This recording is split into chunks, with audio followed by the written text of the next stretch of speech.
अस्सलाम वालेकुम जी, क्या हाल चाल है? ठीक ठाक है, खैर खरीत है। अच्छा जी, वैदर वेख लो, बारिश वाला मौसम होया खलोता पिया वे है ते कोने दरखत हो गए ने ते ठंडी हवा चलती पई है ते बड़ा ही मज़ेदार वैसे मौसम है। मैं पता नहीं कि कहते अंदरों आई हाई सुन इन्ने साढ़े चलन दे सारे घर च मिलना बंद करनी है। तो खैर मौसम बड़ा मज़ेदार है। तो चलो जी, अज मैं हूँ पहले सब तो उपर जाऊँ, बच्चों के बैड साफ़ करा, फिर नीचे आके नाश वगैरह करते हैं। अभी मेरे मियाँ सोए हुए हैं तो काम स्टार्ट करिए हैं। लुकमान के कमरे में आई हुई देखी, इसकी ना पता नहीं कौन कौन सी क्लास की ना गिमनाजियम की किताबें हैं। ये कौन सी क्लास की है? 11वीं की है, बायोलॉजी है। ये पता नहीं कौन सी है, कुंस्ट की।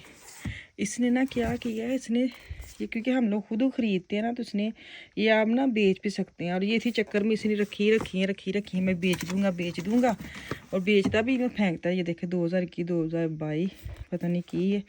मैं भी नहीं हूँ देंदी, मैं क्या बच्चे भी उस स्कूल जाते हैं फान आफिया, तो अगू जाके ना उन्होंने वो यूज़ कर लैनगे, उन्होंने काम आ जाएंगे जे तो आही रही तो चेंज ना हो जाए। नॉर्मल इतने किताबां नहीं चेंज करते, बड़ी देर तक वही चलदियाँ ने। मैनू आप नहीं पता किहड़े क्लासां दियां ने हैं।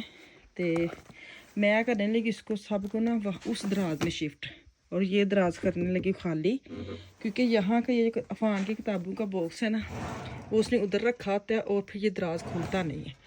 तो मैं अब इन सब को इधर शिफ्ट करने लगी और ये खाली करके यहाँ पे मैं अफान भाई मतलब लुकमान की जराबें वगैरह जो है ना उसका बॉक्स रखने लगी हूँ यहाँ पे। तो खलारा पा के बह गई हैं। करन में कुछ हो आई सा, लेकिन अभी करना बड़ा जरूरी सी। बड़ी देर का मेरे दिमाग से कि खटकता है, मैं काम निबेड़ना है। तो चलें जी, आहिस्ता आहिस्ता शुरू करिए। शुरू करांगे तो ख़त्म होएगा ना, ये भी तो पता है ना मैनू। मैं चलें यहाँ पे रख ली है, ये जगह बच गई, मैंने कुछ और रखा। ये बैग नॉर्मल श्रंक में पड़े थे, देखती हूँ आता है तो ऐसे रख देती हूँ ऊपर, क्योंकि एवं बिला वजह ना दराज घट ही खुलना है। तो इसको बंद करूँ। बड़े अच्छे जैग मिलों जो श्रंक ली सी। सब तो मज़ेदार यही है कि वड्डे वड्डे जो नीचे वाले बॉक्स हैं ना वो बड़े अच्छे, ये देखे जी। तो ये मैं साइड पे करती हूँ। वैसे ही अफान के छोटे वाले श्रीमन वाले तो फेंकूँ इनको, और वहाँ पे मैं ला के जराबे रखूँ। चलें जी, ये बॉक्स मेरे कमरे में पड़ा था, देखती हूँ ये इसके अंदर आता शुक्र है। चलें जी, सेटिंग सेट हो गई। यहाँ पे ना आराम से इनके जराबे वगैरह और ये वाली चीज़ें रखी जाएंगी, टेंशन नहीं होगी ना। तो नहीं तो मेरे कमरे में जाके निकालना पड़ता था। चाल का कमरा जो बेटियों का ना वो मैंने कर लिया साफ़ सुथरा। तो ये देख लें जी। अच्छा जो तुम कमरे च आंदे उदों नहीं लगता कि कमरे चो इन्ना मतलब गंद निकलेगा। अभी मैंने मोबाइल पे ना बुरश मारा, मैंने मशीन नहीं लगाई क्योंकि इतना था लग नहीं रहा कि इतना ज़्यादा गंद तनवान नहीं है कि बुरश करने से भी ना, क्योंकि मिशाल बुरश वगैरह करती है ना, उनके बच्चों के बाल गिरते हैं इधर उधर। तो ये इसका कमरा है, बेड वगैरह सेट कर दी है। तो मैं आपको दिखाऊँ, ये देखिए ये निकला इसके कमरे से हैं।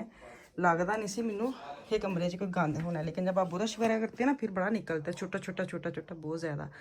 चलो जी, अब बेटे की कमरे की बारी, वहाँ चलते हैं जी। बेटे का कमरा भी हो गया क्लीन। ये उसका बेड, ये मैं पाकिस्तान से जो लेके आई थी ना कवर वो वाले हैं। तो ये टीवी, इसका टीवी एरिया भी हो गया साफ़ सुथरा। तो मैं चलती हूँ बाहर, बल्कि नीचे चलती हूँ। कमरे साफ़ हो जाना बच्चों के तो सुकून मिल जाता है। तो चले जी चलती हूँ। बच्चों ने भी यही बेड। अच्छा मुझे किसी ने पूछा था कि बेड तो सस्ते भी होते हैं, आपने इतने महंगे क्यों लिए हैं? अच्छा ये जो बेड ना ये बड़े मज़बूत हैं, बड़े बच्चे के हिसाब से ना। जैसे ये यहाँ पे ना 150 किलो का जो वज़न है ना, ये बेड जो है ना वो बर्दाश्त करता है। छोटे बच्चों के जो होते हैं ना उनके सस्ते होते हैं। मैंने लेने थे, मेरे माशाल्लाह दोनों बड़े बेटियाँ, ऊपर बेटा बड़ा सोता है, छोटा नीचे सोता है। इस हिसाब से मैंने लिया था। ये और मिशाल का दोनों का सेम प्राइस में है। छोटे बच्चों के जो बेड होते हैं वो सस्ते होते हैं, बड़ों के जो अगर आपने लेने हैं तो 50 केजी 150 केजी तक होने चाहिए। तो ये इसलिए मैंने ये वाले बड़े बेड लिए हैं। यहाँ पे ना मैं बना रही हूँ आज मसूर की दाल, और ये देखिए कितना सारा फिर धनिया ले आए हैं। इन्हें सब औखा लगता है कटना वढ़ना। तो दाल को प्रेशर लगाया था, मैं जल्दी साइड पे करके चले गई। मैं पता नहीं कितना, मैं 5-7 मिनट भी देखे, 5 मिनट और लगाऊंगी। अभी तो कहते ना डेले अड्डे हुए ने दालू ने तो आंखें खोली हुई हैं अभी। ये देखें अभी इसको दोबारा लगाती हूँ प्रेशर। तो साथ ये धनिया के 3-4 पैकेट ले आए हैं, इन्हों हुन कटना है। अच्छा, किसी ने पूछा था कि आप जो फ्रीज़ करती हैं ना धनिया, वो काला नहीं होता? कोई काला नहीं होता, सेम ऐसे कलर का रहता है। मैं अक्सर हांडी में डालती हूँ आपको नज़र आता होगा। जब से आई हूँ ना तब से ऐसे ही कर रही हूँ, लेकिन ये हो गए धो के अच्छी तरह ड्राई करके आपने पैकेट बनाने हैं। सही है, 3 या 4 पैकेट है, इनको काट के रखती हूँ। दाल को दोबारा प्रेशर लगाऊँ। चल भाई तो अपनी जगह पे है, इसी पानी में मुझे लगता बहुत है। चलें जी, चाय का ऑर्डर आ गया है, चाय बना दे। मैं क्या कंपनी देर ने मैं भी चाह रख ला अपनी, मैं नाराज़ होंगे कि चाह कल्ली नहीं पियो। मसला है वे मेरे ना, सच्ची बात बताऊँ ना, मेरे जो खाने पीने के जो ज़्यादा आते हैं ना, मेरे मियाँ की तरफ से हैं कि मैं रोटी नहीं खानी, तू भी खानी तो खानी। इन्ना प्यार है साढ़े हिसाब ला लो। मैं क्या तो सीधा सीधा जुलम, मेरा भुख नहीं भी है तो रोटी खानी पैंदी है जी। मैं ना धनिया शनिया काट लूँ, ये 3-4 लेके आए हैं फिर से, तो मैंने कहा चलो मैं इनको काट के ना तो रख लूँ। काजे च वालेकुम सलाम, क्या हाल चाल है? सुते बंदा खैखरी दिन उठ जाता, तो भी तो पूछना चाहिए इंसान ਨੂੰ कि ਤੁਸੀਂ खैखरी दिन उठो माशाल्लाह। ਪੰਜੀਰੀ ਦੇ ਨਾਲ ਤੁਹਾਡੀ ਕੈਸੀ ਚੱਲਦੀ ਪਈ ਹੈ? ਮੈਨੂੰ ਕੋਈ ਖਵਾਈ ਨਹੀਂ ਬਾਅਦ ਵਿੱਚੋਂ। ਮੈਂ ਤਾਂ ਨਾਲ ਦੇ ਦਵਾਂ ਕਰਾਂ, ਤੁਸੀਂ ਘਰ ਰਹਿੰਦੇ ਨਹੀਂ ਹੈ, ਤੁਹਾਨੂੰ ਮੈਂ ਕਿਹੜੇ ਟਾਈਮ ਦਵਾਂ? ਮੈਂ ਕਿਸ ਮੈਂ ਪੋਸਟ ਪਾ ਦੇਣੀ ਹੈ, ਚਲੋ ਤੁਸੀਂ ਨਾ ਉੱਥੇ ਟੈਕਸੀ ਤੇ ਖਵਾ ਖੂ ਛੜਿਓ। ਇਹ ਮੁੱਕ ਜਾਂਦੀ ਹੈ ਸ਼ਾਮ ਤੱਕ ਫਿਰ ਤੁਹਾਡੀ? ਕੋਈ ਗੱਲ ਨਹੀਂ, ਆਪੋ ਮੈਂ ਕਹਿੰਦੇ ਆ ਨਾ, ਮੈਂ ਥੋੜੇ ਜਿਹੇ ਰਾ ਲੈਣੇ, ਬਾਕੀ ਤੁਸੀਂ ਰੋਜ਼ ਲੈ ਜਾਇਆ ਕਰੋ ਡੱਬਾ ਭਰ ਕੇ। ਅੱਛਾ ਅੱਛਾ ਆਹ ਅੱਛਾ, ਉਹਨਾਂ ਦੀ ਨਾ ਐਸਐਮਐਸ ਆ ਗਈ, ਉਹ ਜਿਹੜੀ ਨਹੀਂ ਉਹ ਸ਼ਰੰਕ ਵਾਲੇ।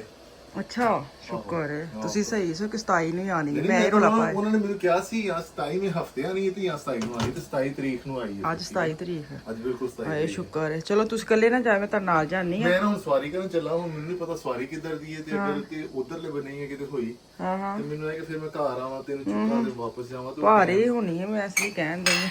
ਨਹੀਂ ਭਾਰੀ। ਚਲੋ ਦੁੱਧ ਪਾ ਦਿਓ ਚਾਹ 'ਚ। ਅੱਛਾ ਜੀ, 2 ਚਾਹ ਬਣਾਏ। 2 ਚਾਹ ਕਿਉਂ ਬਣਾਉਂਦੇ ਆ ਅਸੀਂ ਹੈ?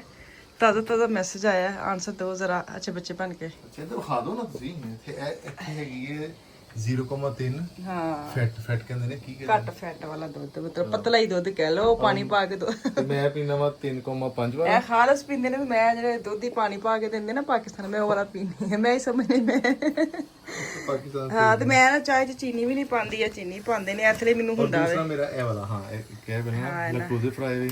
ਇਹ ਮੈਂ ਜਿਹੜਾ ਨਾ ਨਾਜ਼ਰੀ ਨੇ ਉਹ ਥੋੜਾ ਜਿਹਾ ਨਾ, ਮੈਂ ਬਜ਼ੁਰਗ ਆਦਮੀ ਨਹੀਂ ਲਮਾਫੀ ਦੇ ਕਈ ਹੁੰਦੇ ਨੇ, ਦੱਸੋ ਮੈਨੂੰ। ਹਾਂ ਚਲੋ ਪਾਓ ਬਸ ਫੇਸਬੁੱਕ ਕਹਿੰਦਾ ਬਹੁਤ ਹੋ ਗਿਆ। ਮੇਰਾ ਨਾ ਮਸਲਾ ਹੈ ਕਿ ਨਾਜ਼ਰੀ ਨੇ ਮੈਂ ਨਾ ਨਾਰਮਲ ਦੁੱਧ ਪੀਵਾਂ ਨਾ, ਮਤਲਬ ਇਹ ਵਾਲਾ ਸਪੈਸ਼ਲ ਹੁੰਦਾ ਵੇ, ਠੀਕ ਹੈ। ਇਹਨਾਂ ਦੇ ਪੇਟ 'ਚ ਨਾ ਦਰਦ ਹੁੰਦੀ ਏ, ਤੇ ਸਪੈਸ਼ਲ ਡਾਕਟਰ ਨੇ ਕਿਹਾ ਤੂੰ ਲੈਕਟੋਜ਼ ਵੇ, ਉਹਦਾ ਮਤਲਬ ਉਹਦੇ ਚੀਜ਼ਾਂ ਵੀ ਮਿਲਦੀਆਂ ਨੇ, ਦੁੱਧ ਮਿਲਦਾ, ਦਹੀਂ ਮਿਲਦਾ, ਜਿਹੜੀ ਦੁੱਧ ਦੇ ਜਿਹੜੇ ਚੀਜ਼ਾਂ ਨੇ ਉਹ ਵਾਲੇ ਖਾਸ ਤੌਰ 'ਤੇ ਇਹ ਵਾਲਾ ਹੋਏ ਤੇ ਫਿਰ ਇਹ ਖਾ ਸਕਦੇ ਨੇ, ਤੇ पेट च दर्द शुरू हो जाती है। जिद्दे ज्यादा दर्द होंदी है चेक करवा लेन, कि पता अल्लाह रहम करे ना ही होवे। बड़ा मसला हुंदा है, मूसलाधार बारिश शुरू होंदी है। मूसला नहीं हुंदा, मूसलाधार बारिश हुंदी। चलो पाओ चाह, गल्लां बहुत आंदियां तुहानू फ्री खाते च। तुसी पाया वे, मैं नहीं पाया, मैं तुसी पाओ अपने हिसाब नाल। मैं पांदी ने फिर चीकना। चावल पे ने कल ने वाइट चावल पे ने, नहीं दूसरे ते ऐ मुक्के ने ना। कसमें ਤੁਸੀਂ ਕਿੰਨੇ ਬਣਾਦੇ ਥੋੜੇ ਜਿਹੇ ਜਾਂ ਮਾਸ਼ਾਅੱਲਾ ਬੱਚੇ ਜ਼ਿਆਦਾ ਖਾਂਦੇ? नहीं आ फिर मैं उस दिन बनाए 2 कप। जिधर मैं थोड़े बनाने ने ना उधर सारे ने खाने हुंदे, जिधर मैं ज्यादा बनावा 2-2 3 फ्रिज च पे रहंदे बिला वजह। ਜਨਾਬ ਜਦੋਂ ਤੁਸੀਂ 2 ਕੱਪ ਬਣਾਉਂਦੇ ਹੋ हां ਉਹ ਤੁਹਾਡੇ ਮਜ਼ੇਦਾਰ ਉਹ ਤੁਹਾਡੀ ਮਜ਼ੇਦਾਰ ਬਣਦੇ। ਤੂੰ ਨਾ 2-2 ਕੱਪ ਬਣਾਇਆ ਕਰ, ਮੈਂ ਹਿਸਾਬ ਲੈ। चलो सही है, 2 बारी 2-2 कप हैं। ਸ਼ੁਕਰ ਹੈ ਤੂੰ ਮਜ਼ੇਦਾਰ ਦੇਗਾ ਤੂੰ ਕਰੀ ਬਣਾਤੀ 2-2 ਕੱਪ ਦੀ ਦੇਗ ਬਣਾਣੀ। ਚਲੋ ਆ ਜਾਓ। चलो चाह यहाँ पे ना एक सामने आ रहा है ना कमेंट्स, मैंने ये चूज़ किया, सामने आ रहा है आपको नज़र। थायराइड के बारे में मेरे बात कह रहे करे, मुझे थायराइड है ना, वो कह रहे इसके बारे गल करो, ये इन्फॉर्मेशन दवो कि तुसी कैंज हैंडल किया वे। हैंडल इन्हू कोई चुक के नहीं रखना पैंदा, हैंडल करना थोड़ा मुश्किल होता है। जो मैनू होया मैं पाकिस्तान नवीं आई सा, उदों कोई पता नहीं सी कि की मसला है। चक्कर बहुत आते हैं, वाल बहुत लाते हैं, दिल खराब होंदा है, चिड़चिड़ापन आंदा है, ਦੋ ਕਿਸਮ ਦੇ ਹੁੰਦੇ ਨੇ, ਇੱਕ ਨਾ ਵਜ਼ਨ ਬਹੁਤ ज़्यादा ਵੱਧ ਜਾਂਦਾ है, एक ना बहुत ज़्यादा घट जाता है। मेरे घटने वाला सी तो मेरा ज़्यादा खतरनाक सी। तो खैर जब मुझे पता चला तो मैं तो बेहोश ही हो गई थी और हॉस्पिटल में जाके पता चला था।